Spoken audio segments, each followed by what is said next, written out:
ठाकुर जी कौन है? जो जन्म आदि से परे हैं, संसार के किसी भी विकार विलास विषय में जिनकी कोई आसक्ति नहीं, आवश्यकता भी नहीं। श्रीमद् भागवत का प्रथम श्लोक जो है ना, इसका ज्ञान परक अर्थ भी है और भाव परक अर्थ भी है, बहुत सारे अर्थ हैं, लेकिन एक बहुत सुंदर अर्थ है, संपूर्ण कृष्ण लीला है पहले ही श्लोक में।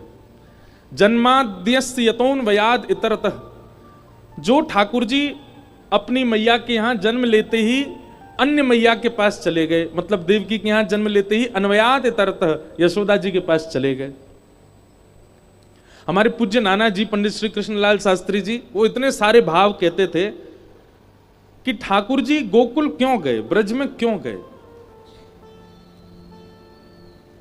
यशोदा के यहां क्यों आए हैं, उसके पीछे कारण कई हैं, पर एक कारण हमारे पूज्य नाना जी बहुत सुंदर बताते थे।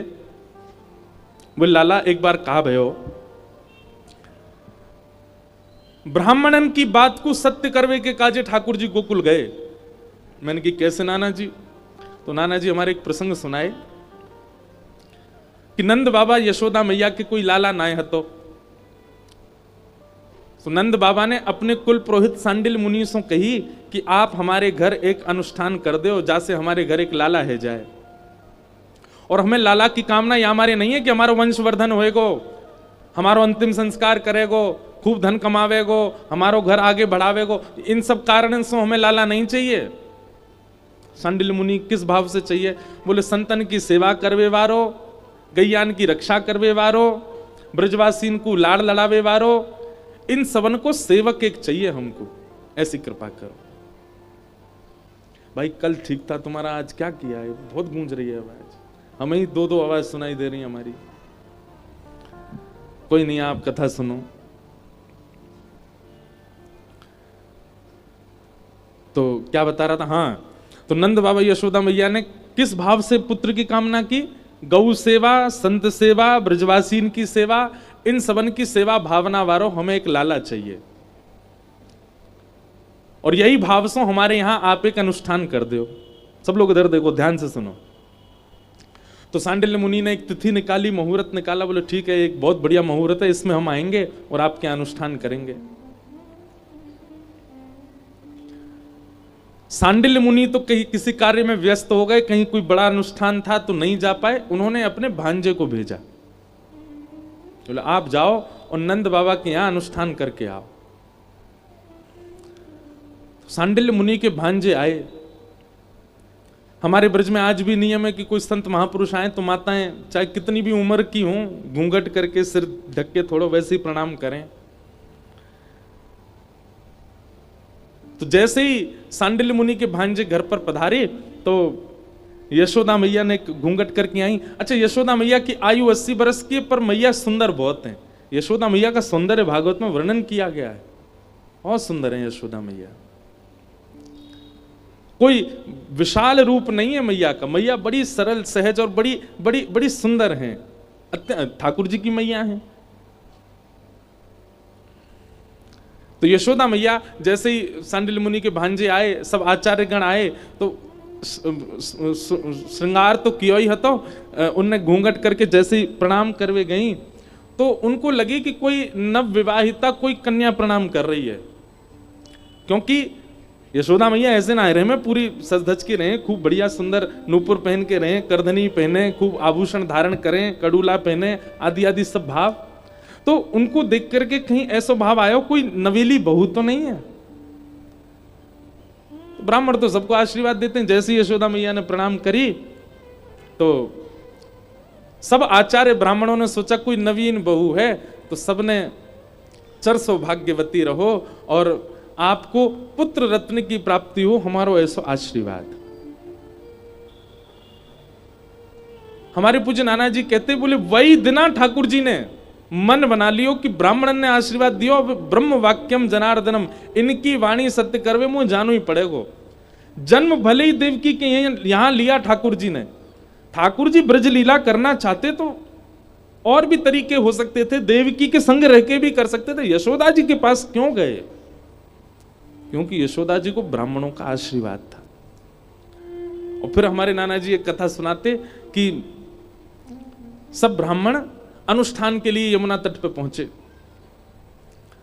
और नंद बाबा ने खूब जोरदार महाराज व्यवस्था करी ब्राह्मणन के काजे, बैठवे की उत्तम व्यवस्था, सोवे की उत्तम व्यवस्था, आसन चौकी बहुत सुंदर सब व्यवस्था करी। और एक हलवाई, मथुरा को सबसे बढ़िया हलवाई लगा दियो कि चकाचक बना के पवाओ सब ब्राह्मणन को।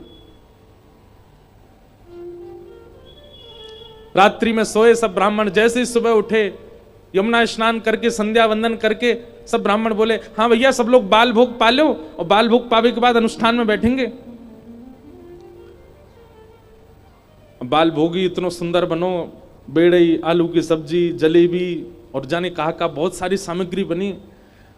देसी घी में बिल्कुल बढ़िया धोरी गैया को दूध, ठाकुर जी की गौशाला की गैयान के दूध में से भी सुगंधी आवे, ऐसी गैया, उनके दूध से बने हुए घी से बढ़िया सुंदर सामग्री बनी। सब ब्राह्मणन ने महाराज इतनो पायो जैसे भोजन पा रहे हो, इतनो पायो, चकाचक पेट भर गयो। सब ब्राह्मण जैसे अनुष्ठान में बैठे तो सबन को उबासी आने लगी, कोई की आंख भारी रहने लगी, आपस में एक दूसरे को मुख देखने लगे, बोले कहा करें भैया बहुत पा लियो, अब तो नींद आ रही है। तो जो आचार्य ब्राह्मण थे वो बोले एक काम करो सब सो जाओ, अभी ने आराम कर लियो, दोपहर में उठेंगे फिर से स्नान करेंगे फिर अनुष्ठान में बैठेंगे, देखो ऐसे अनुष्ठान खंडित हो जाएगा अगर हम सोए तो। सब ब्राह्मण बोले हाँ जी काम बढ़िया, एक आध घंटा थोड़ा आराम कर लेने, भोजन पच जाएगा फिर करेंगे अनुष्ठान। सब ब्राह्मण तान दुपट्टा सो गए। थोड़ी देर बाद जब उठे, स्नान ध्यान करके सब तैयार है करके जैसे ही अपने अपने आसन पर बैठे, सोई रसोईया ने आवाज दे दी, बोले राजभोग तैयार है क्यों, सब ब्राह्मण देवता आ जाओ। सब ब्राह्मण बोले भैया अनुष्ठान तो शुरू है, जान दे ये भोजन पहले शुरू है को है। बोले नेक नेक पा लो फिर अनुष्ठान बैठ जाइयो। अब जहां नाश्ता भोजन की तरह बना था तो भोजन कैसा बना होगा। सब ब्राह्मण बोले चलो थोड़ी थोड़ी दो दो रोटी पा लें फिर करेंगे। जैसे पहुंचे महाराज, जे बड़ी गिलास भर के तो छाछ और सबन को बढ़िया सुंदर सामग्री, 5 प्रकार की सब्जी, 3 प्रकार के मिष्ठान, 3 प्रकार की पूड़ी, मसालेदार पूड़ी अलग, मीठी पूड़ी अलग और सामान्य साधारण पूड़ी अलग। ब्राह्मणन ने प्रेम से पायो। पावे के बाद आचार्य जी बोले जल्दी जल्दी सबरे हाथ मुंह धो के आओ, बैठो अनुष्ठान में। सबरे हाथ मुंह धो के जैसे अनुष्ठान में बैठे, जोर जोर की डकार लेने लगे, पेट पे हाथ धर के बोले आचार्य जी नेत्र भारी है रहे हैं, हमसे तो बैठो ही नहीं जा रहा, उबासी आ रही है, छाछ और पी गए ऊपर से, छाछ पीने के बाद नींद आवे, ऐसे तो अनुष्ठान खंडित है जाएगा, नंद बाबा के यहां लाला होना चाहिए। आचार्य जी बोले क्या करें, एक काम करो फिर आराम कर ले रहे, आज शाम को और पूरी रात भर अनुष्ठान करेंगे। आज शाम को कोई प्रसाद नहीं पावेगो भैया, रसोईया तक के तो हल्को हल्को अल्प आहार बनावेगो। ब्राह्मण बोले भैया शाम को खिचड़ी बना दियो बस। और सबरे ब्राह्मण फिर सोवे चले गए, फिर आराम कियो। पूरे दिना महाराज चकाचक नेत्र बंद करके, और सब ब्राह्मण जब प्रेम से प्रसाद पामे और सोवे जामे तो सोते सोते सबरे ब्राह्मण एक साथ प्रार्थना करें, हे विधाता जहां नंद बाबा ने ऐसी जोर की व्यवस्था करी है, ऐसा प्रेम लुटाए रहो, ऐसा आनंद करा रहो ब्राह्मणन को, हे विधाता या तो लाला दे दियो और लाला ना देना हो तो तू ही लाला बन के आ जाइयो। सब ब्राह्मण एक साथ ठाकुर जी से प्रार्थना करें। रात्रि को सबरे उठे, स्नान ध्यान करके संध्या वंदन करके बोले हाँ भाई थोड़ी थोड़ी खिचड़ी खा लो, फिर बैठे अनुष्ठान में। और खिचड़ी खावे गए तो वो खिचड़ी भी ऐसी वैसी नहीं बनी, बहुत जोरदार बनी। और खिचड़ी में ही इतने मेवा, बादाम ले, केसर ले, पिस्ता ले, काजू ले, किशमिश ले, और जे देसी घी ऊपर डाल डाल करके जे बढ़िया खिचड़ी। राधा वल्लभ जी में खिचड़ी प्रारंभ होने वाली होगी और है गई होगी, पता नहीं, शीतकाल में होती है, क्या जोरदार। 2 बजे से भट्टी चालू होती है रात्रि में, और मंगला दर्शन होने के बाद खिचड़ी का प्रसाद मिलता। पूरे ब्रह्मांड में ऐसी खिचड़ी नहीं मिलती। हमें तो ऐसा विश्वास है कि श्री राधा वल्लभ जी में जब खिचड़ी भोग बटता है ना, सुबह मंगला में दर्शनार्थी में गौर ते गौर करियो, है सके ब्रह्माऊ आते हो, शंकर जी भी आते हो, वह खिचड़ी को पावे, ऐसी कहीं ना मिल सके ऐसी प्रसादी।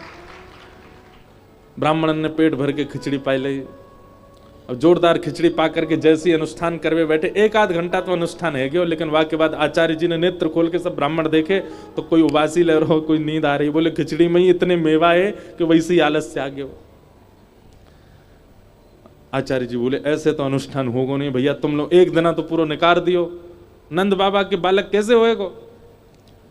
सब ब्राह्मण विधाता से प्रार्थना करें, हे विधाता हमारा अनुष्ठान अभी प्रारंभ ही नहीं भयो है, केवल भोजन को अनुष्ठान चल रहा है, लेकिन यहाँ नंद बाबा ने सब ब्राह्मणन को इतना प्रसन्न कर दियो है। नंद बाबा के घर एक सुंदर सो जो ब्राह्मण की सेवा करे, बालकन की सेवा करे, गौवन की सेवा करे, विश्व की सेवा करे, ब्रज को नाम ऊंचो करे, ऐसा बालक दे दिए। हमारे पूज्य नाना जी कहते उन ब्राह्मणों के प्रेम भरे ठाकुर जी की प्रार्थना से श्री ठाकुर जी इतने रीझ गए, जन्मे ब्रज में आए देवकी मैया के यहां, चाहते तो सारी लीला का विस्तार वहीं कर सकते थे, लेकिन ब्राह्मणों की वाणी को सत्य करने के लिए ठाकुर जी यशोदा जी के पास आए, नंद बाबा के पास आए और 11 वर्ष 56 दिन तक उन्हीं के लाला बन के रहे। केवल ब्राह्मणों की प्रसन्नता। और आज के लोग भूल गए, ब्रह्मदेव प्रसन्न नहीं होंगे कैसे काम बनेगा। जिन ब्राह्मणों के लिए ठाकुर जी ने क्या नहीं किया। अब यहां कोई हमको यह मत समझ लेना कि हम जात पात के पक्ष धरे, नहीं, यहां वो बात नहीं है। भाई हमको एक बात बताइए, सुबह उठ के माता पिता के पैर छूने चाहिए, ये कौन कहता है? शास्त्र कहते हैं, लेकिन हमको किसने बताया? ब्राह्मणों ने बताया। ब्याह में फेरे ऐसे होंगे, ब्याह में इतना दान करना चाहिए, ब्याह में कन्यादान के रिवाज ऐसे होते हैं, कौन बताता है? ब्राह्मण बताते हैं। यज्ञोपवीत संस्कार, नामकरण संस्कार सब कौन बताते हैं? ब्राह्मण बताते हैं। कहां तक कहें, हमारे जाने के बाद हमारे देह तक का संस्कार भी ब्राह्मण करवाते हैं। वो सदा से हमारे गुरु रहे हैं, हमारे पथ प्रदर्शक रहे हैं। अब उनको भी हम लोगों ने केवल कर्मचारी के भांति देख लिया है। कैसे ठाकुर जी प्रसन्न हो जाएंगे? हमारी बात सत्य मानिएगा, हमने कई संतों के चरित्र देखे, कई भक्तों के चरित्र देखे, केवल ब्राह्मणों को प्रसन्न करने की एक जिम्मेवारी ले ले, केवल वैष्णवों को प्रसन्न करने की जिम्मेवारी ले ले, संतों को आनंद कराने की जिम्मेवारी ले, ना करे जप, ना करे तप, ना करे साधन, केवल ये मन में भाव रख ले, मेरे सामने ब्रजवासी आ गए, वैष्णव आ गए, ब्राह्मण आ गए, उनको खूब प्रसन्न रखना है, इसी मात्र से ठाकुर जी प्रसन्न हो जाएंगे। पर निंदा ब्रजवासियों की कर रहे हैं, ब्राह्मणों को बिल्कुल ओछा समझ रहे हैं, किसी संत महापुरुष साधु की कभी सम्मान नहीं करते हैं, और हम चाह रहे हैं कि हमारे भजन बल से ठाकुर जी मिल जाएं, कभी नहीं मिल सकते। गिरधर जब अपनों कर जाने, ठाकुर जी अपनाते हैं, कब जानो? ताको मन भगतन की सेवा, संत चरण रज सदा लुभाने, संतन में मति संतन में गति, हरिजन संगे हरि उर आने, गिरधर जब अपनों कर जाने। तो जन्माद्यस्य यतोन्वयाद इतरतः, भगवान जन्म लेते ही अपनी वास्तविक मैया से नेक दूर चले गए दूसरी मैया के पास। कौन? यशोदा जी। वहां क्या किया? चार थे स्वविज्ञ स्वराट, अविज्ञ हैं, अनविज्ञ नहीं है, सब जानते हैं। रूप बदल के पूतना आई, तृणावर्त आया, जितने राक्षस आए सबको ठाकुर जी पहचान गए। भगवान सब जानते हैं,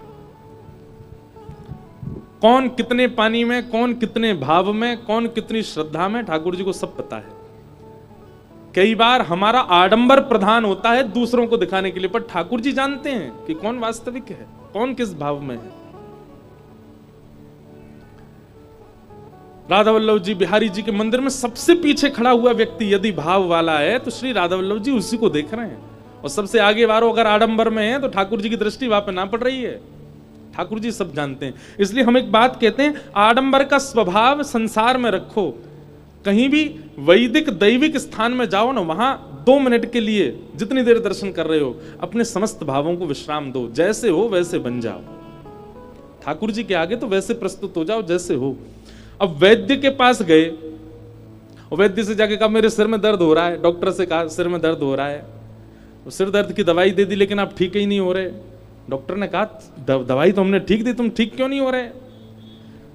कमर में भी दर्द था, घुटने में भी दर्द है, पर हमने बताया नहीं तो भगवान डॉक्टर कहेंगे फिर कैसे समझूंगा मैं, नहीं बताओगे तो। ठीक वैसे ही ठाकुर जी को जब तक ये प्रस्तुत नहीं करेंगे कि हमारे अंदर अवगुण कितने हैं, ठाकुर जी उनको सगुण बनाएंगे कैसे? हम तो इस बात के पक्षधर हैं कि ठाकुर जी के सन्मुख पहुंच करके अपने समस्त अवगुणों का बखान करो। हम ऐसे हैं, अब देख लो नाथ हम पर क्या कृपा करनी है, हम पर क्या दया करनी है, हम ऐसे हैं। ठाकुर जी अविज्ञ हैं, अनविज्ञ नहीं हैं। जितने राक्षस आए सबका वध किया। पृथ्वी, जल, अग्नि, वायु, आकाश 5 तत्व हैं। भगवान ने इन 5 को पवित्र किया। अगर आप हमसे पूछें कि श्री कृष्ण कौन हैं, तो एक शब्द में अगर कहें तो पर्यावरण मित्र। ठाकुर जी पर्यावरण से बहुत प्रेम करते हैं और मानव बिल्कुल उल्टा ही है। कभी भी सुन लो, ठाकुर जी कहां मिलेंगे? सघन कुंज में मिलेंगे। ठाकुर जी कहां मिलेंगे? पर्वत के पास मिलेंगे। ठाकुर जी कहां मिलेंगे? वृक्ष के ऊपर मिलेंगे। ठाकुर जी कहां मिलेंगे? यमुना जी के तट पे मिलेंगे। ठाकुर जी कहां मिलेंगे? बोले रज में लोटे भय मिलेंगे। ये सब क्या है? ये पर्यावरण है, ये प्रकृति है। ये बात भी याद रखिए, प्रकृति के प्रति जिसके चित्त में कोई भावना नहीं है, उससे भी ठाकुर जी बहुत दूर हैं। भाई हमें जिससे मिलना होता है ना, जिसको पाना होता है, हम उसके जैसा बनने का प्रयास करते हैं, उसकी प्रिय वस्तुओं को अपना प्रिय बनाते हैं।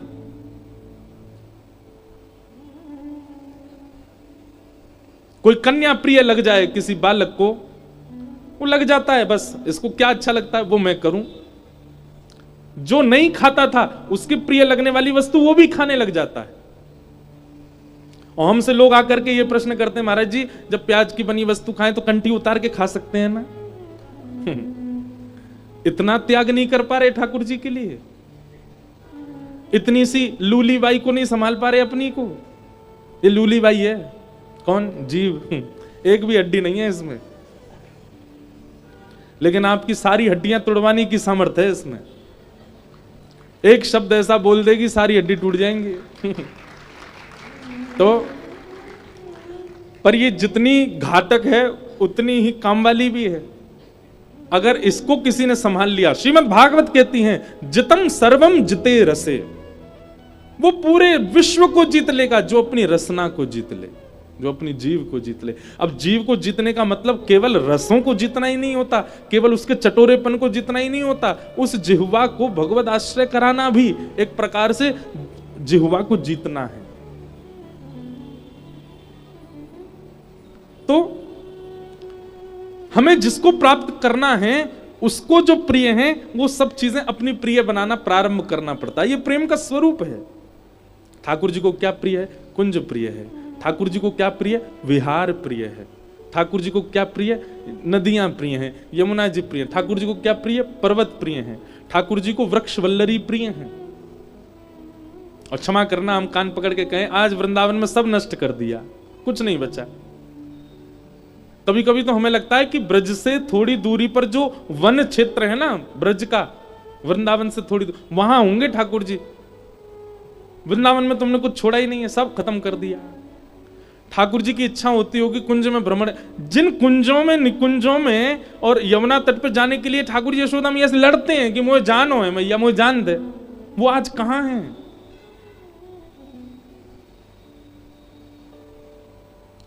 अब हम तो केवल प्रवचन कर सकते हैं, हमारे कहने से कुछ बदलाव तो वृंदावन में होने वाला है नहीं। श्री यमुना जी, हम अपनी बात कर रहे हैं, हमको कितने दिन हो गए होंगे आचमन किए हुए? आचमन किए हुए मतलब एक पूरे पात्र में भर के यमुना जल नहीं पिया होगा कितने दिनों से। अभी स्नान पूर्णिमा थी ना इस वर्ष की, तो मैं उत्तराखंड के एक स्थान है कटा पत्थर, श्री यमुना जी पृथ्वी पर सबसे पहले वहीं आती हैं हिमालय से होती हुई, वहां से जल लेकर के गया श्री गिरधर लाल जी के अभिषेक के लिए। और कहीं वही वृंदावन में, जिस वृंदावन में ठाकुर जी यमुना में स्नान करते हैं, यमुना में आनंद करते हैं। पूरी दुनिया सबके लिए लड़ रही है, पर हम वैष्णव तिलकधारी कंठीधारी, हम कम से कम वृंदावन के काज ही कछु कर लें। रज माथे से लगा करके श्री राधा गा करके किशोरी जी प्रसन्न तो हो जाएंगी, पर मिलेंगी तभी जब ब्रज के लिए कुछ करें, ब्रज भाव के लिए कुछ करें। तो श्री कृष्ण कौन है? पर्यावरण मित्र। और आपको यदि उनकी प्राप्ति करनी है तो आप पर्यावरण मित्र बनो। रज से, नुकुंज से, कुंज से, वृक्ष से, नदियों से, पहाड़ों से, इनसे प्रीति हो आपकी, ठाकुर जी मिलेंगे। हम एक बात कहते हैं, वृंदावन में कभी ठाकुर जी मिलवे को मन बनाएंगे ना, या तो यमुना तट पे मिलेंगे या श्री गिरिराज जी की तलेटी में मिलेंगे। ये दो स्थान ऐसे हैं जहां ठाकुर जी प्रत्यक्ष विराज रहे हैं, जहां ठाकुर जी प्रत्यक्ष अनुभव कराएंगे अपना। अब जोगन तो बन जाते हैं लोग, पर यमुना जल कोई नहीं पीता, पीवे लायक बचो ही नहीं है। इसलिए भैया ठाकुर जी से यदि प्रीति है, प्राप्ति करने को यदि साधन मन में ठान चुके हो, तो कछु ब्रज के इन पृथ्वी जल अग्नि वायु आकाश के लिए भी कुछ करें, कुछ कदम उठाएं, कुछ भाव रखें, तभी ठाकुर जी मिलेंगे। जो लोग वृंदावन जाकर के स्वयं वृंदावन के चाट भल्ला खा के खुद ही गंदगी कर आते हैं, ठाकुर जी भी वाको नाम लिख लेते होंगे अपनी हिट लिस्ट में, या तो दारी के तो दूर ही रहनो, मेरे वृंदावन गंदो करके और जा रहा है। हमारे पंडित श्री गया प्रसाद जी महाराज, देखो ये हमारी पूरी कथा सुनते हैं। पंडित जी महाराज, आपका नियम पता है क्या था? आपकी साधना क्या थी? एक बार को नाम जब कम हो जाए, एक बार को कथा सुनना भी थोड़ा कम हो जाए, लेकिन आपका नित्य नियम था संपूर्ण गिरिराज जी की परिक्रमा में सोहनी करते, झाड़ू लगाते। और बाबा को नियम, पूरी गिरिराज जी में झाड़ू लगाते, और जहां कहीं भी बहुत कूड़ा मिल जाता हो ना, सबरे कूड़े को झाड़ू लगा के किनारे करके और फिर वहीं नेत्र भर के बैठ के रोने लग जाते। किसी व्यक्ति विशेष को दोष नहीं देते, हम आप जैसे दर्शनार्थियों को दोष नहीं देते, ठाकुर जी से कहते माने नाए कितनों कूड़ो किनारे कर दूं, फिर जन कहाते जावे, सबरो कूड़ो लाके बीच में ही डाल दे, ये नंद जी को लाला माने नाए, ऐसे उनके भाव। और फिर रोवेगो, फिर श्री जी के संग आवेगो, यहाँ घूमतो रमण करतो डोलेगो, पाम में कांटो लग जाएगो, कोई गंदगी लग जाएगी, फिर रोतो आवेगो, बाबा देख मेरे पाम में कांटो लग गो, माने ना है। ऐसे ऐसे बाबा के भाव। और आपका नियम, जब वह झाड़ू सोनी करते करते करते जब छोटी सी हो जाती, तो फिर गिरिराज जी की तलेटी में वहीं रेत में न गड्ढों करते और झाड़ू जो सोहनी जी थी उनको वहां पधरा देते, कुछ पुष्प उनके ऊपर धर देते और सोहनी जी को अंदर गाड़ के और फिर दंडवत प्रणाम करके कहते कि भैया या ब्रज में यदि सबसे बड़ी भाग्यशाली कोई है तो या ब्रज में सेवा के काजे आवे वाली सोहनी है, अपने जन्म से लेकर मृत्यु तक केवल रज में ही पड़ी रहे और कुछ काम ही ना आया को। हे बिहारी जी, हे गोवर्धन नाथ, हमारी गति भी या सोहनी जैसी है जाए। और फिर बाबा जितने संत मिल जाते उनको बुलाते और बुला करके भंडारो कराते। लोग पूछते बाबा आज काय बात को भंडारो? बोले अरे भैया एक जीव को रज में मिलन है गयो, वाह को बधाई उत्सव है, वाह बधाई के उत्सव में सबन को। हमारी बुद्धि में आते हैं विचार, हमारी बुद्धि पहुंचती है इतनी इतनी इतनी श्रेष्ठता पे? नहीं। और बाबा का एक नियम, जैसे कोई बालक ब्रजवासी आते उनके पास, उनको श्री ठाकुर जी का रूप मान करके अपनी गोद में बिठाते, उनके अगर तिलक छापे पास होते तो श्रृंगार कर देते, अपने हाथ से प्रसाद पवाते। और ब्रजवासी बालकों को कभी प्रणाम नहीं करना। हमने कभी दर्शन नहीं किया बाबा का, हमारे जन्म से पहले ही महाराज जी का भगवत धाम गमन हो गया, परंतु इतनी भावना उनके विचारों के प्रति, उनके जो भाव सहज थे व्रज के प्रति, उन कई बार ऐसा लगता है कि महाराज जी की कृपा से ही भाव आते हैं चित्त में, महाराज जी के स्मरण करने मात्र से ही कुछ ना कुछ भाव आ जाते होंगे। भैया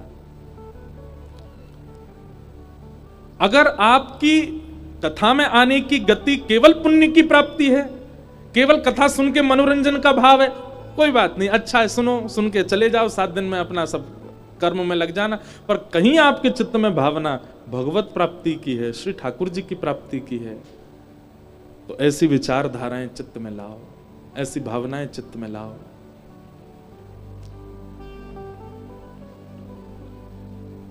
ब्रज के प्रति वो प्रेम प्रकट करो जैसो प्रेम श्री ठाकुर जी को है वृंदावन के प्रति। केवल वृंदावन रसामृत, वृंदावन प्यारो, वृंदावन पद पे नाचने से वृंदावन के प्रति प्रीति नहीं दिखती है। सब यहां लगभग लोग ऐसे होंगे जो जाते रहते हैं वृंदावन, कुछ करें वृंदावन के लिए, तब ठाकुर जी को लगेगा कि हां। कंस से क्यों ठाकुर जी ने मुंह फेर लिया? क्यों किशोरी जी का दर्शन कंस को नहीं हुआ? क्योंकि ब्रज को प्रताड़ित किया कंस ने। क्यों ब्रह्मा जी से ठाकुर जी नाराज हो गए? ब्रह्म आदि कवि, क्योंकि ब्रजवासियों को प्रताड़ित किया उसने। कहीं ना कहीं हमसे भी वही काम बन रहा है, तो श्री ठाकुर जी मुंह नहीं फेरेंगे?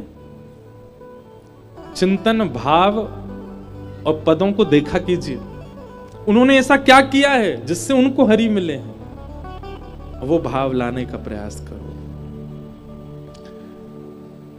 हमारे कहे से अगर आप वृंदावन महीना 2 महीना में जाते रहते हैं, एक बार हमारे कहे से, एक बार हमारी रीति से जाओ वृंदावन। कैसे? दर्शन मत करना कहीं भी, केवल वृंदावन में प्रवेश करते ही एक विचार करना, श्यामा श्याम का नित्य विहार स्थल है, हम 2 दिन केवल ब्रज की सेवा, वृंदावन की सेवा करके जाएंगे।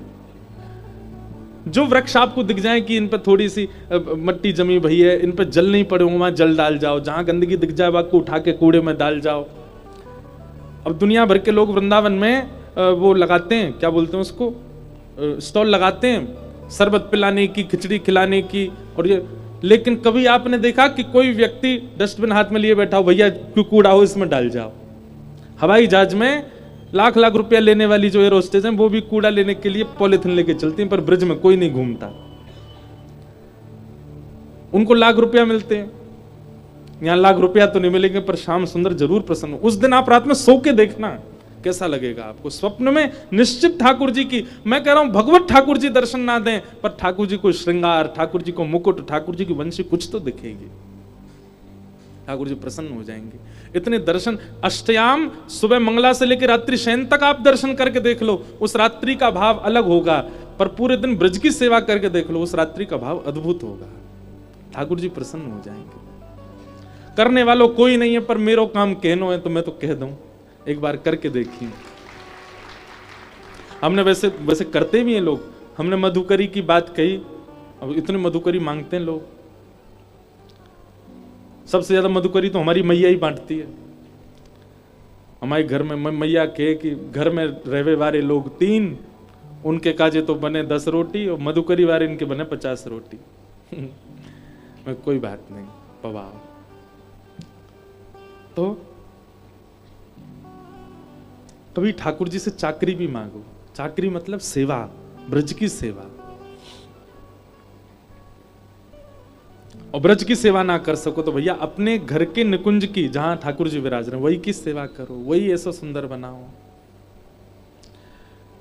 तेजो वारी मृदाम यथा विनिमयो, पृथ्वी जल अग्नि वायु आकाश, 5 का संरक्षण किया भगवान ने कृष्ण लीला से।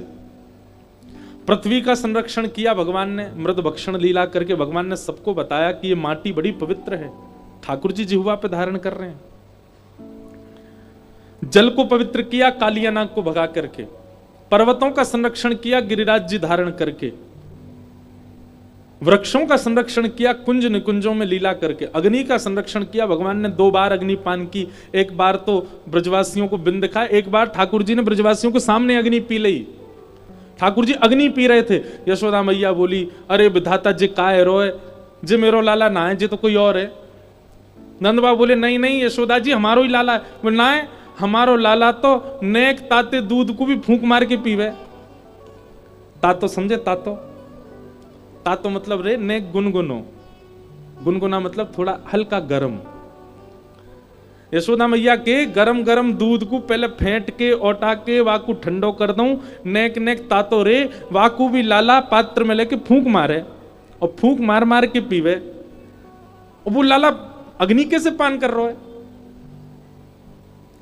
मेरो लाला ना है जी, मेरो लाला तो दूध भी फूंक मार के पीवे। ऐसी यशोदा मैया, ठाकुर जी पी गए। 5 तत्वों को पवित्र किया कृष्ण लीला से। और अंत में भगवान उद्धव को ज्ञान उपदेश करते हुए अपने धाम को प्रस्थान कर गए। ऐसे परम सत्य श्री कृष्ण को हम बारंबार प्रणाम करते, वंदन करते। तो इस प्रकार ब्रज लीला भी प्रथम श्लोक में है, परंतु मूल यदि पूछें तो श्रीमद् भागवत के प्रथम श्लोक में परम सत्य को वंदन किया। एक होता है सत्य और एक होता है परम सत्य। हम आप सब भी कई बार खुद को भी सत्य मानते हैं, जबकि हम भी सत्य नहीं हैं, हम भी मिथ्या हैं। बताइए, पानी से बबूला उठा, वो सत्य है कि असत्य है? सत्य है तो टिकना चाहिए, छूते ही वो अदृश्य हो जाता है, उसका कोई अस्तित्व नहीं होता। केवल एक आकार बना करके वो घूम रहा है, वास्तव में उसका कोई अस्तित्व नहीं है। ऐसे ही हम आप सब भी बबूले की तरह हैं। काउदना ठाकुर जी ने नेक छू दिए, सोई काम तमाम है हमारो भी। लेकिन हम भी अपने आप को कभी ना कभी सत्य तो मानते हैं। परम सत्य कौन है? श्री ठाकुर जी। जब ये पृथ्वी नहीं थी तब भी वो थे, आज ये पृथ्वी है तब भी वो हैं, हम में से कोई नहीं रहेगा तब भी वो रहेंगे। श्रीमद् भागवत जी जिनकी कथा मैं व्यास मंच पर बैठ के कर रहा हूं, मैं जब नहीं जन्मा था तब भी भागवत जी थी, मैं आज कथा कर रहा हूं तब भी भागवत जी हैं, कुछ वर्ष बाद में नहीं रहूंगा, भागवत जी तब भी रहेंगी। यही अकाट्य सत्य है, श्री कृष्ण ही परम सत्य है। ऐसे परम सत्य भगवान को हम बारंबार प्रणाम करते हैं, जो त्रिकालाबाधित हैं, जिनको काल कभी बाधित नहीं कर सकता, काल कभी जिनको पकड़ नहीं सकता, ऐसे श्री कृष्ण को हम बारंबार वंदन करते हैं। भागवत जी के द्वितीय श्लोक में धर्म, अधिकारी, विषय और प्रयोजन, इनके बारे में बताया गया। सबसे पहला विषय, भागवत जी का विषय क्या है? बहुत ध्यान से सुनो। धर्म प्रोजित तवोत्र परमो निर्मत्सराणाम सताम वैद्यं वास्तवमत्र वस्तु शिवदं तापत्रयोन्मूलनम् श्रीमद्भागवते महामुनिकृते किं वा परैरीश्वर सद्यो हृद्यवरुध्यतित्रकृतभिः शुश्रूषुभिस्तत्क्षणा। भागवत जी का विषय क्या है? आप लोग क्यों सुन रहे हो कथा? तब कहते हैं हमारे चित्त में परम धर्म का भाव उत्पन्न हो, इसलिए। परम धर्म किसको कहते हैं?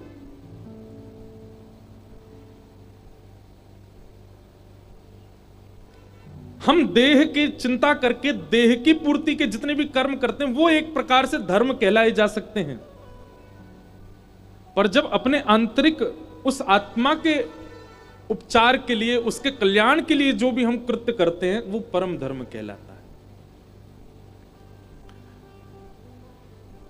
आप कथा धर्म नहीं है सुनना, कथा सुनना परम धर्म है। क्यों? क्योंकि आपका देह तो यहां पर अपनी व्यवस्थाओं से शून्य है। शरीर को जो जो व्यवस्थाएं चाहिए वो तो यहां है ही नहीं। जमीन में बैठे हैं, ना कुछ खाने को मिल रहा है, ना चाय मिल रही है। जहां 1 घंटा भी बिना चाय के नहीं रहते, यहां 3 घंटा रह रहे हैं बिना चाय के। देह को जैसी व्यवस्थाएं चाहिए उन व्यवस्थाओं से शून्य करके जब आप अपने अंतःकरण के कल्याण के लिए क्रिया करते हैं उसको परम धर्म कहते हैं। गिरिराज जी की परिक्रमा करना धर्म है, पर कब? जब वह केवल शरीर से की जा रही है, बस पूरी करनी है, कैसे करके 21 किलोमीटर पूरे करने हैं। पर गिरिराज जी की परिक्रमा परम धर्म कब है? जब वो मन से की जा रही है, भाव से की जा रही है, इस प्रकार से की जा रही है कि एक एक क्षण में कोई ना कोई भाव प्रकट हो रहे हैं। हमने दंडवती परिक्रमा करी गिरिराज जी की। दुनिया के लोगों को दंडवती करने में लगते होंगे, बहुत फिट लोग होते हैं तो वो तो 6-7 दिन में कर लेते हैं, अनफिट लोग होते हैं तो ज्यादा से ज्यादा 10-12 दिन में कर लेते हैं, बहुत ही अनफिट होते हैं तो 15 दिन में करते हैं। हमने 6 महीना में करी और 6 महीना में क्यों करी? उसके पीछे भाव ये था कि हमने दीपावली से 10 दिन पहले शुरू की। कार्तिक का महीना थोड़ा सा ठंडा, अच्छा मौसम रहता है, तो एक तो हमारी गति भी बहुत धीरे धीरे, हम क्या करते, नेक चलते और नेक चलने के बाद गिरिराज जी की तरफ मुख करके बैठ जाते और मन में भाव आता, हे गिरिराज बाबा, सब आपको भजन सुनाते हैं, सब आपको बातें सुनाते हैं, सब आपको भोग लगाते हैं, सब आपको प्रसाद लगाते हैं, हम आपको हंसाएंगे। तो गिरिराज बाबा प्रसन्न है। हम ये भाव रखते थे, हमारे संग जितने भी बाल लगते कि गिरिराज जी को मनोरंजन करना है। और सच में हम जब दंडवती करके कक्ष में आते तो फिर सोचते कल गिरिराज जी को क्या सुनाएंगे।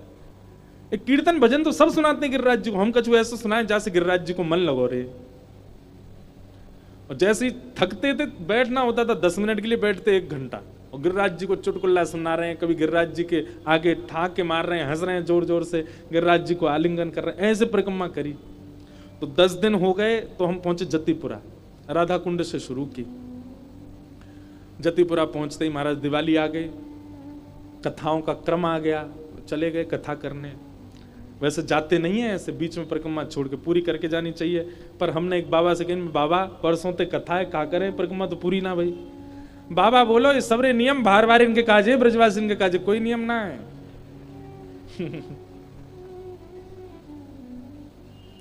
बोलो गंगा मैया की जय।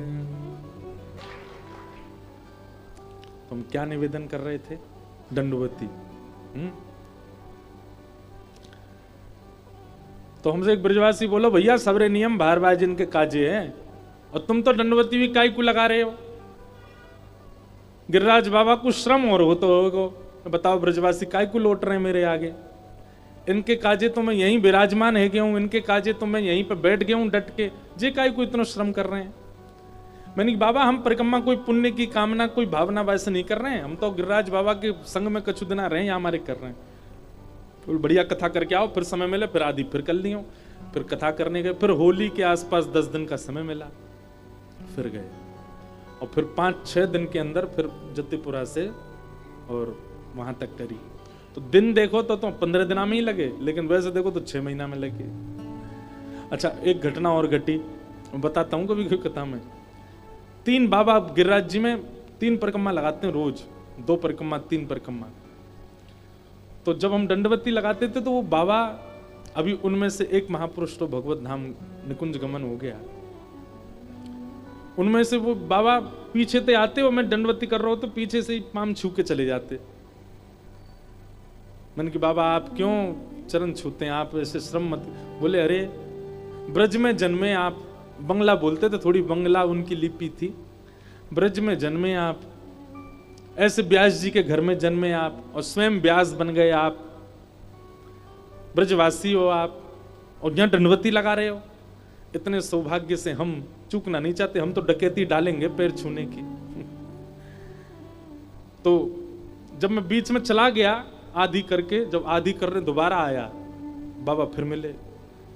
बाबा मेरे को दंडवत करने, मैंने बाबा ऐसे मत करो। बोले अरे हमने साधक बहुत देखे, ब्रजवासी बहुत देखे, आप जैसा नहीं देखा। मैं क्यों? वो 6 महीना नहीं हुआ तुमने दूसरी परिक्रमा भी शुरू कर दी, इतनी जल्दी आ गए।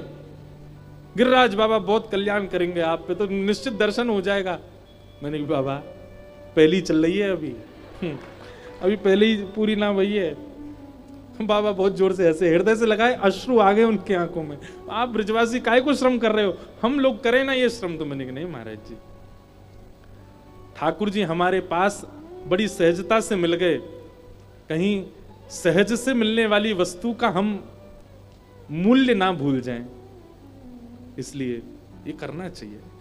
ये बात ठीक है, जो ब्रजवासी भी सुन रहे हैं ना कथा, उनते वो कह दूं भैया, ब्रजवासी कई बार बहुत ज्यादा वोट ले लेते हैं, बहुत ज्यादा ठाकुर जी की वोट ले लें, हाँ हम ब्रजवासी, हमें तो सबकी छूट है, हम ब्रजवासी, ऐसा मत करे करो। कभी कभी साधना ब्रजवासियों को भी करनी चाहिए। वैसे तो नहीं है, अब ये बात बोलने में भी अटपटी सी लग रही है कि ब्रजवासी साधना करें, पर हाँ कभी कभी करनी चाहिए, जासे और प्रेम बढ़े प्रियतम के प्रति, करनी चाहिए। तो जब आप देह के शुद्धता के लिए, पुण्यों की प्राप्ति के लिए जब आप कोई कर्म करते हैं तो वो धर्म कहलाता है। पर जहां देह का कोई ध्यान नहीं है, अपनी अंतरात्मा के लिए आप कुछ करते हैं, वो परम धर्म कहलाता है। कथा सुनना भी एक परम धर्म है, क्योंकि यहां पर आपके देह को कुछ नहीं मिलने वाला, आपकी आत्मा को मिलेगा, आपके मन को मिलेगा, आपके अंतर भाव को प्राप्त होगा, जो भी व्यास कहेंगे। इसलिए यह भी एक परम सत्य, ये परम धर्म है। भागवत जी का यही विषय है कि व्यक्ति कथा सुनने के बाद में ज्यादा से ज्यादा अपने अंतरात्मा के उद्धार की क्रियाओं में लग जाए। बुरा नहीं मानिएगा, बहुत कथा सुनने वाला सजना सवरना भूल जाता है। बहुत कथाएं सुनने वाले को देह का अभिमान नहीं रहता, वो कहीं ना कहीं देह की स्थिति में सम होता चला जाता है।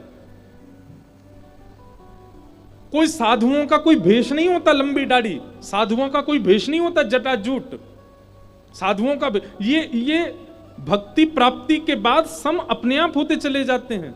इनको नहीं होती इच्छा कि हम सुंदर बन के रहें, नहीं होती इच्छा कि हम केश काट के रहें, नहीं होती इच्छा कि हम चटकदार कपड़े पहन के रहें। वो सम उनकी स्थिति में आ जाता है, मन में आ जाता है, अपने आप साधु का भेष निर्माण होता चला जाता है। हाँ, कोई लोक रंजन के लिए और किसी को अपनी ओर खींचने के लिए साधु बनता है तो वो भी अलग ही दिख जाता है कुछ दिन बाद।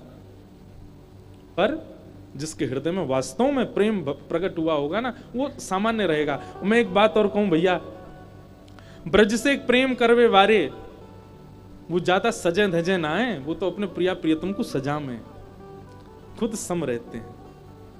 मतलब दुल्हा बेचारो 10,000 की अचकन पहन के बैठो है और बरातीन ने 1-1 लाख की अचकन पहनी, ऐसा होवे? दुल्हा प्रधान होता है ना, बाकी के सब इतने ज्यादा नहीं सच क्या होगी, सब तुम्हें देखें, दुल्हा कोई देखे ही नहीं। वृंदावन में अभी कभी कभी ऐसा देखने को मिल जाता है। इतने श्रृंगार तो राधा रमन जी ने नहीं किए होते जितने दर्शनार्थी करके आ जाते हैं। श्रृंगार के प्रति कोई दोष बुद्धि नहीं है, पर भावना है कि अगर भक्ति चित्त में आई होगी ना तो श्रृंगार आप स्वयं नहीं करोगे अपना, ठाकुर जी करेंगे आपका। केशों को गूंथ रहे हैं, छवि कितनी सुंदर लग रही होगी। ठाकुर जी अपने हाथन से ही केश गूंथ रहे हैं और केश गूंथ करके फिर अपने हाथन से ही उसमें सुमन के गजरा अपने ही हाथ पहरावत हैं। एक बात कहें बंधुओं, वृंदावन प्राप्त होने के बाद भी यदि वैष्णव स्वयं साधन कर रहा है ना अपने लिए, तो ठाकुर जी पीछे ही रहते हैं, बोले करता रहो खुद ही, मैं काहे को जाऊं। लेकिन कहीं ना कहीं जब किसी भाव का त्याग कर देता है ना तो ठाकुर जी के मन में आती है कि या नहीं ये छोड़ दियो, मैं ही जाऊं, मैं ही जाकर के नेक याकू सजाए आऊं, नेक सवार आऊं, याकू नेक देखे आऊं। सूरदास जी के पास नेत्र नहीं है, पर सूरदास जी ने इसका कोई साधन नहीं किया। अरे चाहते तो 2-4 सेवक रख लेते। सूरदास जी के अनेक शिष्य थे। सूरदास जी के चरित्र में आता है कि सूरदास जी जब अपनी प्रारंभिक स्थिति में थे तो उनके हजारों साधक हो गए थे, उनके आगे पीछे रहने वाले। पर सूरदास जी ने मन में विचार किया कि ये सब लोग मेरे साथ इसलिए रहते हैं क्योंकि मेरे अंदर सूरदास जी में एक चमत्कार था कि वो किसी का भी भविष्य बता देते थे। सूरदास जी के पास एक गुण था कि वो कभी भी कोई चीज खो जाए, कोई क्या होगा क्या नहीं होगा, वो बता देते थे सहज में ही। एक दिन सूरदास जी ने मन में विचार किया, देखूं तो सही है जितने मेरे आगे पीछे रहते हैं ये वास्तव में मेरे संग रहना चाहते हैं कि नहीं। और सूरदास जी ने मन बना लिया, बोले भैया अब तो हम सब छोड़ छाड़ करके और वन में रहेंगे, एकांतवास किया करेंगे, अब आप लोगों में से जो चलना चाहे चल दो। धीरे धीरे सारे शिष्य कटने लगे। कोई बोले हमारे घर में ये है, हमारी माताजी बहुत वृद्ध हैं, पिताजी अनुमति नहीं दे रहे हैं, पत्नी छोड़ के जाने नहीं दे रही है। और करते करते करते 10 ही लोग रह गए। सूरदास जी बोले ये वास्तविक है। अब धीरे धीरे फिर वो भी छूटते चले गए, अकेले ही रह गए सूरदास। सूरदास जी ने साधन नहीं किया, नहीं है नेत्र तो भी लाठी लेकर के चले ही पड़ते और कुटिया से निकलते कह देते लाला सामने कुआं आ जाए, गड्ढा आ जाए, नाली आ जाए, पोखर तालाब आ जाए, देख लियो भैया। अगर गिर जाएंगे तो समझ जाएंगे कि लाला बुलानो चारो है, और बच जाएंगे तो यूं समझ जाएंगे कि लाला अभी चारों ने और सेवा करो। अपने आप कोई साधन नहीं किया। सूरदास जी का एक पद है, मुझे स्मृति में नहीं है। सूरदास जी कहते हैं कि भैया सांची पूछो तो मैं कुटिया ते निकलूं, मेरी लाठी पकड़ के कन्हैया ही चले आगे आगे, वही बता दे यहाँ गड्ढो है, यहाँ मत जइयो, यहाँ ऊंचो है, ने लांग के चलियो। साधन यदि करेंगे व्रज प्राप्त होने के बाद हम करने से मना नहीं कर रहे, करो, पर साधन करेंगे तो फिर ठाकुर जी पीछे रहेंगे। ठाकुर जी कहेंगे यहाँ पे कर ही तो रहो है, सब अपने आप खा रहो है, बना रहो है, पी रहो है, आनंद कर रहो है, सज रहो है, समर रहो है, कमा रहो है, मैं क्या करूँ एक काज। लेकिन जब साधन निवृत्त होकर के केवल उनकी प्रेम लक्षणा भक्ति में कोई तत्पर हो जाए तो ठाकुर जी उस साधन को करने आते हैं। पता नहीं क्यों हापुड़ की कथा बार बार ब्रज के भाव में ले जाती है। ऐसा होता नहीं है अधिकतर कथाओं में, पर यहाँ पहले दिन से ही हमको पता नहीं क्यों बार बार वृंदावन के कुछ भाव कहने के मन होते हैं, ब्रज की कोई लीला, ब्रज की कोई चिंतन। और ये बात कोई प्रशंसा करवाने के लिए नहीं कह रहा, पर जैसे सब जगह कथा होती है तो मानव धर्म क्या है ये प्रधानता होता है कथा में, पर यहाँ बार बार ये होता है ब्रज के लिए क्या प्रधान होता है, ब्रज प्राप्ति के लिए क्या प्रधान, बार बार वही भाव आ रहे हैं। पूरी कथा वृंदावन परक ही हो रही है। निर्मत सराणाम सताम, तो भागवत जी का पहले हमने विषय सुना। विषय क्या है?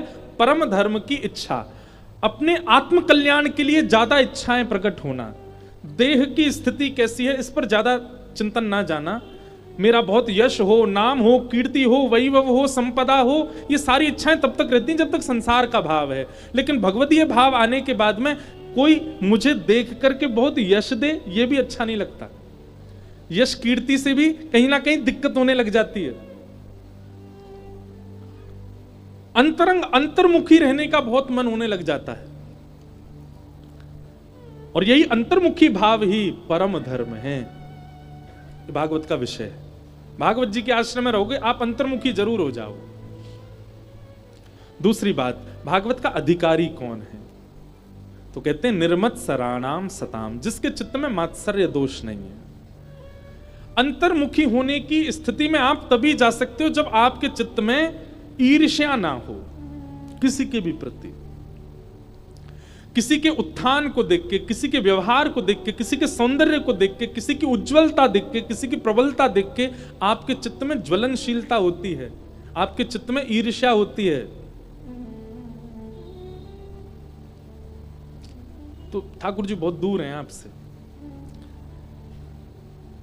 हमने कितने चरित्र सुने हैं। आज हमारे मध्य में नवनीत जी भी आए हैं, भक्तमाल जी का बहुत सुंदर उत्सव करते हैं गाजियाबाद में। आपने भी अवलोकन किया होगा, और हो सकता है कि मैं गलत भी हो सकता हूं, तो मैंने तो अभी पहली भक्तमाल ही करी जयपुर में, उसमें भी रसिक त्रिवेणी, स्वामी श्री हरदास जी, त्रिवंश महाप्रभु, हरिराम व्यास, 3 चरित्र रहे। पर जितने भी भक्तों के चरित्र देखें, एक बात अनुभव की है, व्यक्ति के अंदर क्रोध का यदि स्वभाव था, उसने भी ठाकुर जी को कभी ना कभी पा लिया। लोभ का स्वभाव था, कभी ना कभी उसने भी ठाकुर जी को पा लिया। काम का स्वभाव था, उसने भी ठाकुर जी को कभी ना कभी पा लिया। अरे भक्ष सेवन करने वालों ने भी ठाकुर जी को पा लिया, लेकिन ईर्ष्यालु नहीं पाया। ईर्ष्यालु को ठाकुर जी नहीं मिले। महाराज जी को ईर्ष्यालु भक्त की कथा है, और ईर्ष्यालु अगर होंगे भी ना तो वो कैसे होंगे? कोई की भक्ति में लेकर वो भाव आ जाता है ना, या कि ठाकुर जी जैसे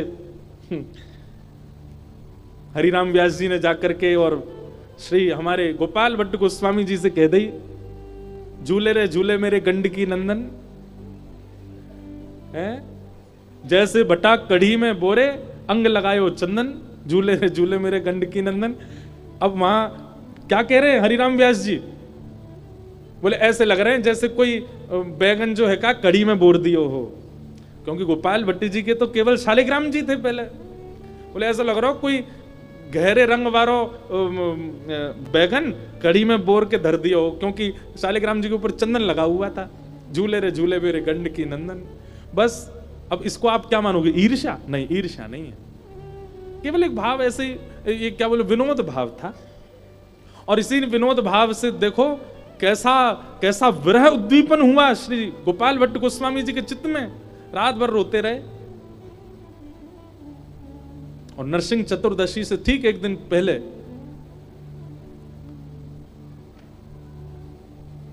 नरसिंह चतुर्दशी के ठीक एक दिन बाद बुद्ध पूर्णिमा को काय हो भैया, बैठ जाओ बैठ जाओ, क्या हुआ?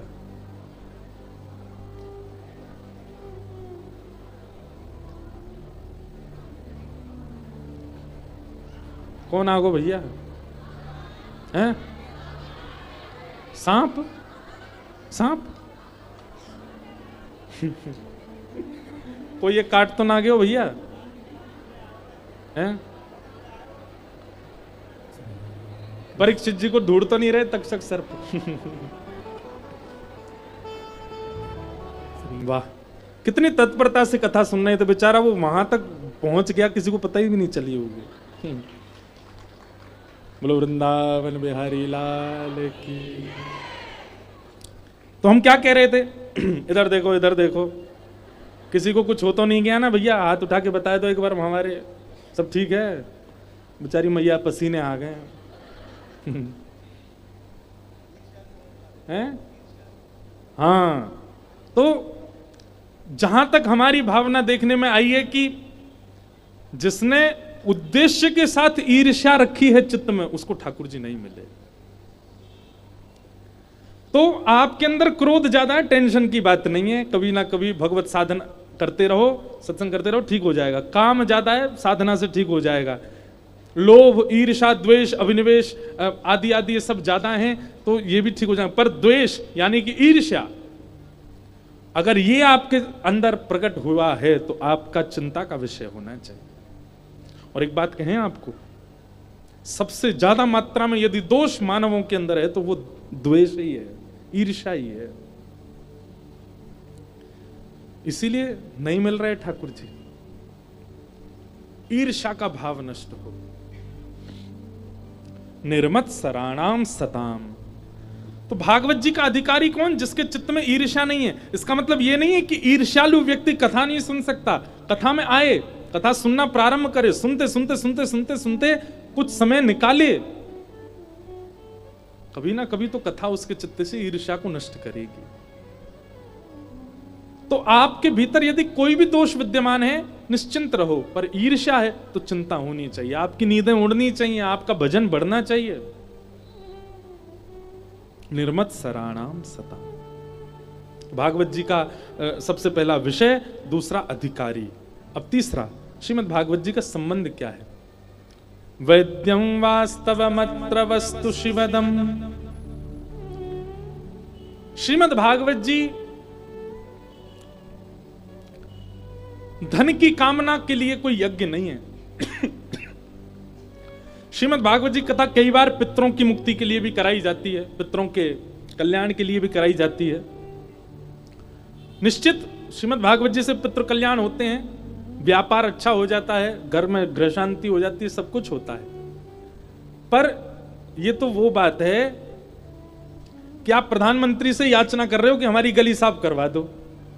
अरे प्रधानमंत्री से मिले ही थे तो यूं कहते नगर साफ करवा दो, पूरे देश को स्वच्छ करवा दो।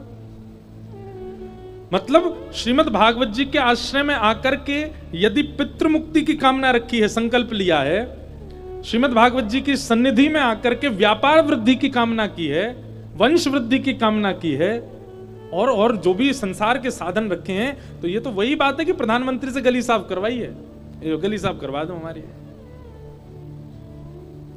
इतनी ऊंची श्रेष्ठता के पास, इतनी ऊंची श्रेणी वाले के पास जाकर के मांगा क्या? श्रीमद् भागवत जी तो साक्षात कृष्ण को प्रदान करती है। श्रीमद् वल्लभाचार्य जी महाराज, श्री हितरवंश महाप्रभु, स्वामी श्री हरदास जी महाराज, गोसाई श्री विठलनाथ जी, मीराबाई, गोस्वामी तुलसीदास, कितने नाम लूं मैं, सबने भागवत जी का आश्रय लिया और भागवत जी के आश्रय से ही भगवत प्राप्ति हुई। बिना भागवत जी सुने,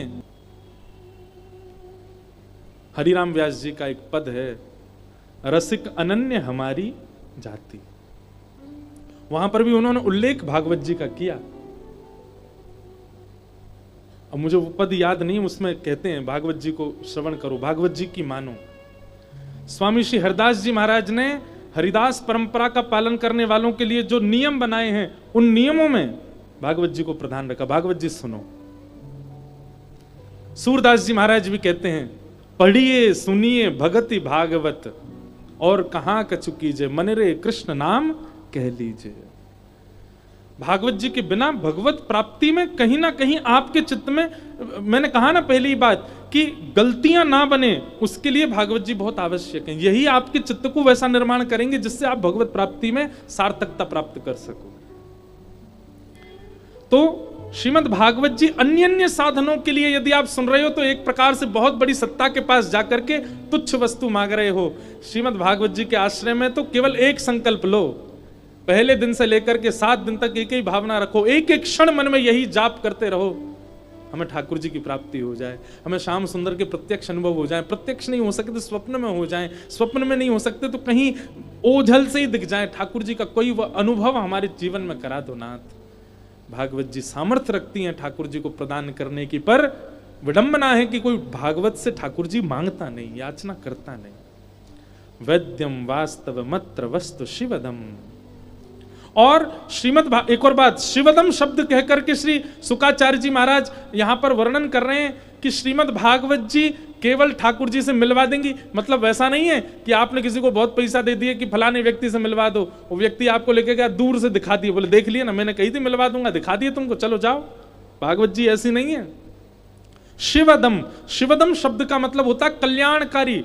श्रीमद् भागवत जी ठाकुर जी से मिलवाएंगी तो ऐसे नहीं मिलवाएंगे कहीं दूरदार से दिखा दिए, ठाकुर जी को लाके गोद में ही बैठा देंगे और बोलेंगे जितना चाहो खिलाओ, इनको आनंद कराओ, तुम्हारे हैं।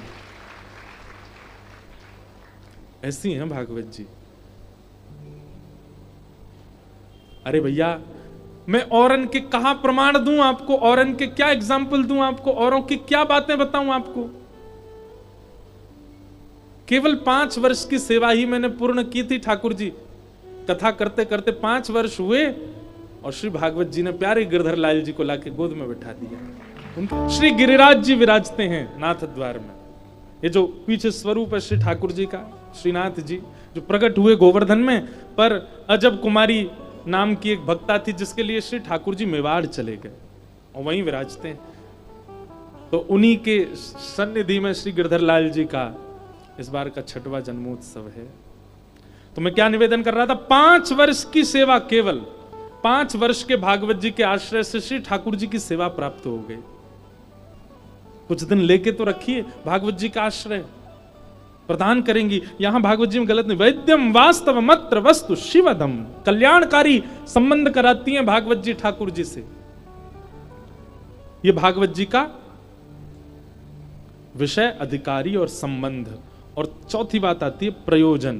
भागवत जी का प्रयोजन क्या है? तापत्रयोन्मूलनम।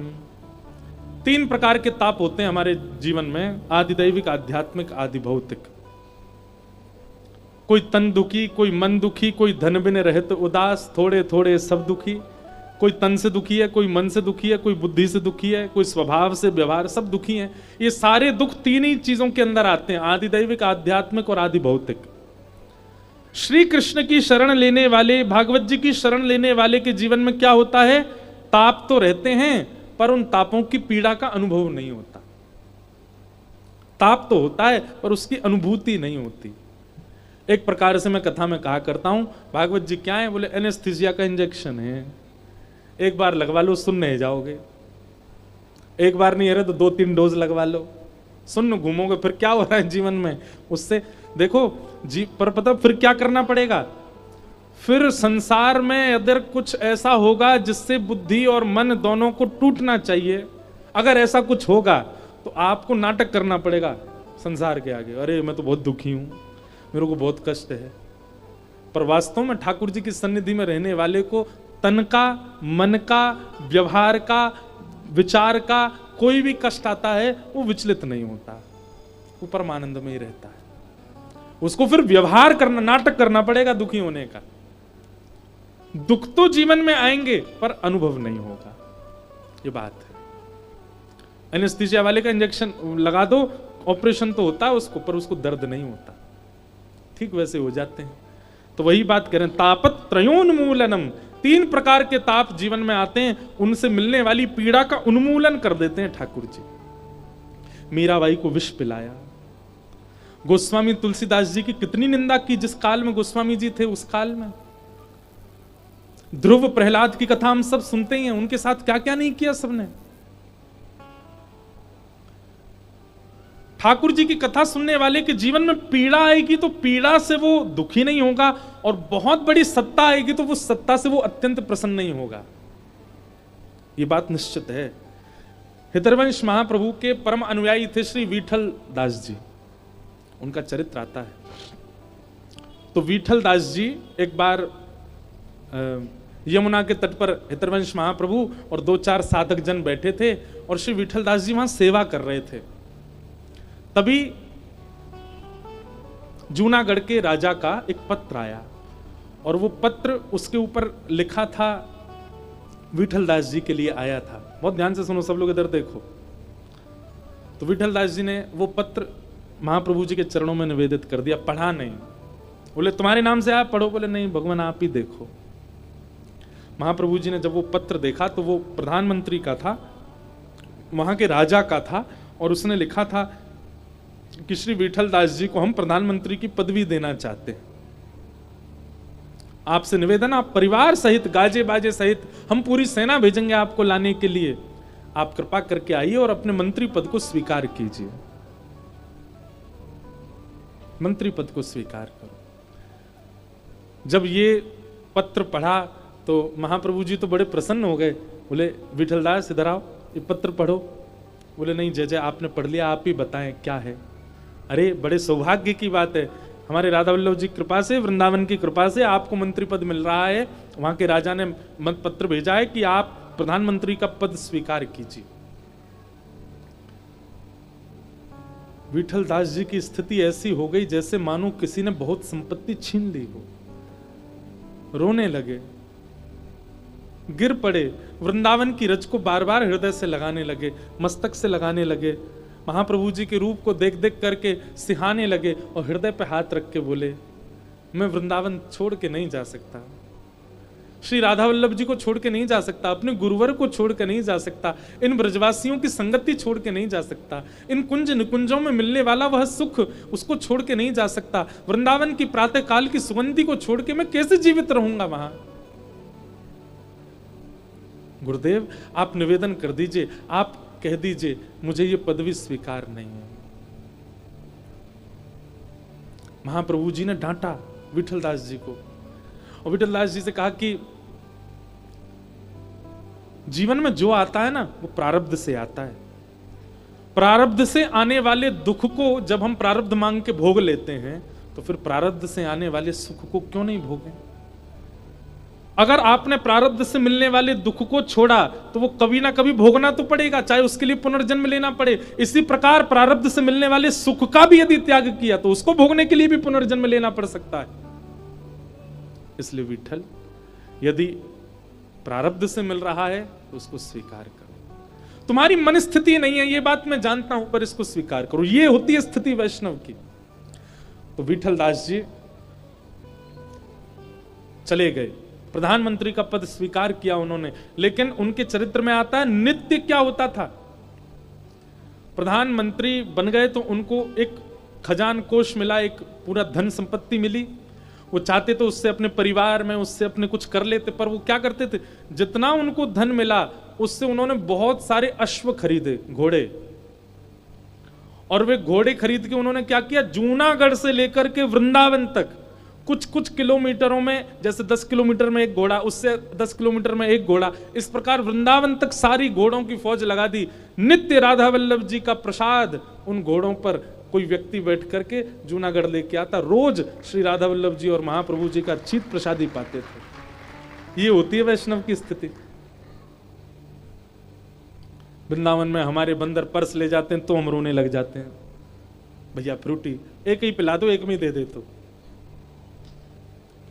हम वैष्णव बनना है। यहां पूरी संपत्ति ठाकुर जी की सेवा में निवेदित कर दी। तो वैद्यम वास्तवमत्र वस्तु शिवदम तापत्रयोन्मूलनम श्रीमद् भागवते महामुनि कृते किंबा परैरीश्वरः सद्यो हृदय वरुद्ध तित्रकृत भी शुश्रूषुभिस्तच्छणा। आप लोगों को जिस दिन पता चला, ध्यान से सुनो, जिस दिन पता चला कि हापुड़ में कथा होने वाली है, उसी दिन आप लोगों ने यदि मन बना लिया था कि हम कथा सुनने जाएंगे, तो श्रीमद् भागवत जी साक्षी हैं। भागवत जी कहती हैं जिस दिन आपने मन बनाया कथा सुनने का, उसी दिन श्री राधा रमण जी आपके चित्त में आकर के विराजमान हो गए, और उसी दिन से ठाकुर जी ही कथा में ला रहे हैं। अब सुनो, ताली तो बजा दी आपने, लेकिन मूल बात क्या है? ठाकुर जी चित्त में विराजमान हो गए क्योंकि आपने कथा सुनने का मन बनाया। आपने विचार किया कि वहां कथा होगी, महाराज जी आएंगे, हम कथा सुनने जाएंगे। तो इसका मतलब श्रीमद् भागवते महामुनि कृते किंबा परिरीश्वर सद्यो हृदय वरुद्यते कृत भी, केवल सुनने की इच्छा मात्र से ठाकुर जी चित्त में आ गए। 7 दिन तक आप नहीं आएंगे, ठाकुर जी लेके आएंगे आपको यहाँ पे। 7 दिन तक आप नहीं बैठोगे, ठाकुर जी बैठाएंगे। अरे सुनो तो बात को, पर 7 दिन बाद कथा विश्राम होगी, उसके बाद आपकी जिम्मेवारी है कि वो हृदय कुंज में ही रहें, वो जाए ना। ये कथा क्यों सुन रहे हैं? कथा सुनने की इच्छा से ठाकुर जी चित्त में आ गए। अब हमारी कथा सुन के, व्यास मंच से निकली वाणी सुन करके वो योजनाएं बनाओ कि जो चित्त में आए अब वो चित्त में ही रह जाएं, अब वो जाए ना।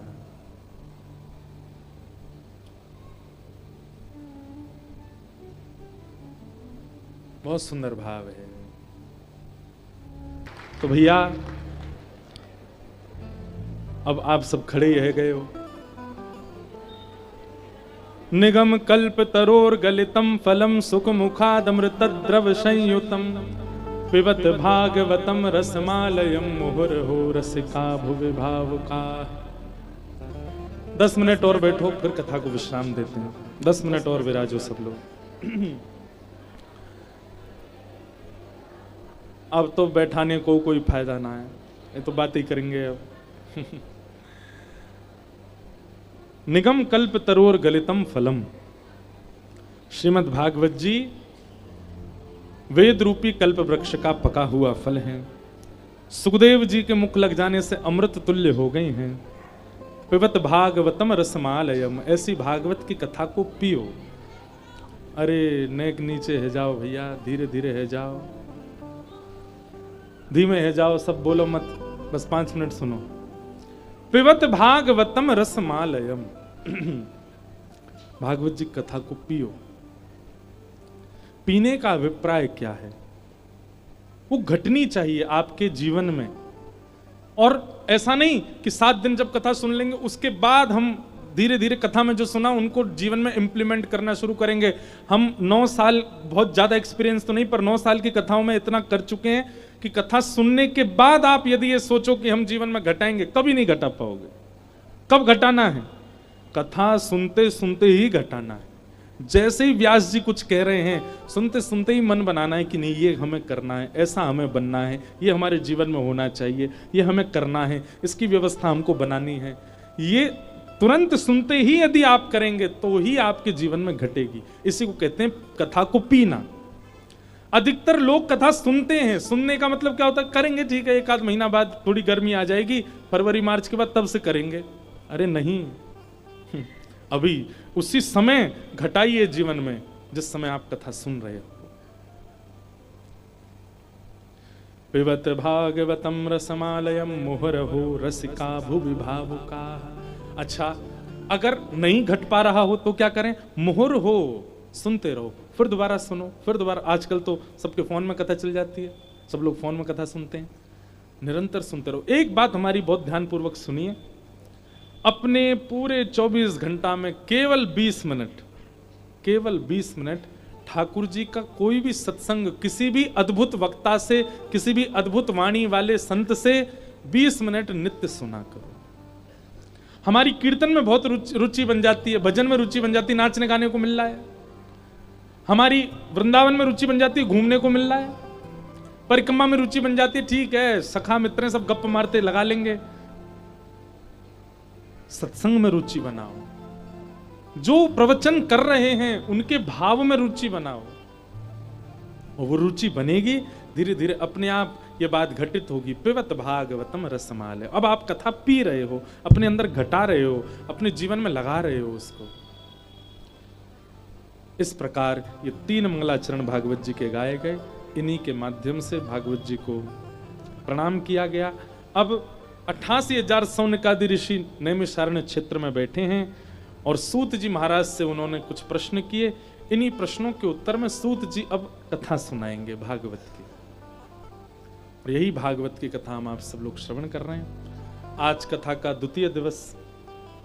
कल बंधुओं विशेष जानकारी, पूरी जानकारी तो महाराज जी देंगे, पर सुबह प्रभात फेरी है और कल पता चलेगी कितने तगड़े वाले भक्त हो। सवेरे सवेरे सवेरे सवेरे कितने समय क्या है महाराज जी? 6 बजे का महाराज जी बताएंगे। 5:30 बजे का समय है। और कहाँ है महाराज जी? लक्ष्मी नारायण मंदिर से। अब पहुंचानी तो हमारी जिम्मेवारी, कहां पहुंचाएंगे? पहुंचाना तो महाराज जी हमारा काम है। आप तो बस ये बताओ कि कहां आनो है। तो लक्ष्मी नारायण मंदिर सबरे आ जाओ, पहुंचेंगे कहां जे तो भगवान जाने, ये तो ठाकुर जी जाने। हमारे हिसार के दिव्यदास जी आ रहे हैं, खूब जोरदार कीर्तन करेंगे सुबह सुबह। महाराज देखो, प्रभात फेरी की सार्थकता ये होनी चाहिए, जब प्रभात फेरी में आओ तो मोजा पहन के आई हो, स्वेटर डाल के आई हो, शॉल ओढ़ के आई हो, मुफलर बांध के आई हो, और जब जाओ तो केवल कुर्ता में जाई हो। सबरे आपके जितने भी ये गरम कपड़ा है सब अपने आप ही उतर जाएं, तब समझो कि प्रभात फेरी करी आपने। महाराज कल पूरे हापुड़ को जगाएंगे हरिनाम संकीर्तन से, कल पूरे हापुड़ को जगाएंगे श्री राधा नाम संकीर्तन से। सवेरे 5:30 बजे 5:30 बजे पूज्य महाराज जी रहेंगे, हम रहेंगे। बड़े महाराज जी की अनुकूलता होगी, महाराज जी भी थोड़ी देर के लिए आशीष देने पधारेंगे। दिव्यदास जी रहेंगे, हम सबरे खूब आनंद से उछल कूद करते भय, नाचते गाते भय हापुड़ की गली को ही कल कुंज गली बनाए देंगे। और फिर परसों ठाकुर जी आएंगे।